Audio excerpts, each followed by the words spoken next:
Natural मसाले त्याला scope किती आहे? किती डिमांड आहे? आजची जी आमची जी डिमांड आहे मार्केटमधून, ते आम्ही आज त्याला सप्लाय पूर्ण नाही करू शकत. अच्छा. कारण आमची बनवण्याची पद्धत खूप वेगळी. हं, नॅचरल पद्धतीने किंवा आम्ही पारंपरिक पद्धतीने हे मसाले बनवतो. एक उदाहरण तुम्हाला सांगतो, हं.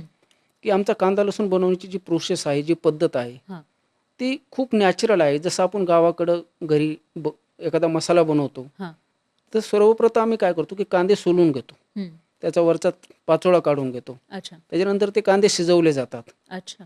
त्याच्यानंतर त्याच्यातलं जे वेस्टेज पाणी असतं ते आम्ही काढून टाकतो. हं, हं. त्याच्यानंतर ते कांदे सुकवून पुन्हा बारीक करून मग त्याच्यापासून आम्ही ही कांदा लसूण मसाला हा बनवतो. अच्छा. म्हणजे ह्या प्रोसेसला खूप मोठा वेळ लागतो. ओके.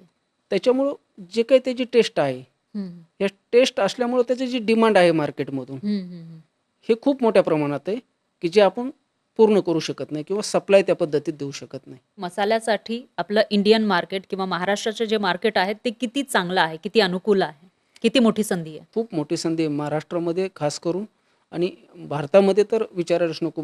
जर मसाल्यामध्ये म्हणलं तर सगळ्यात बिझनेसचं हब असलेला आपला भारत देश आहे आणि त्यातल्या त्यात महाराष्ट्र, हं, की खूप वेगवेगळ्या पद्धतीचे मसाले तयार होतात आणि लोकांना खूप आवड आहे खाण्याची हं. आणि सगळ्या प्रकारची लोकं आज महाराष्ट्रामध्ये राहतात.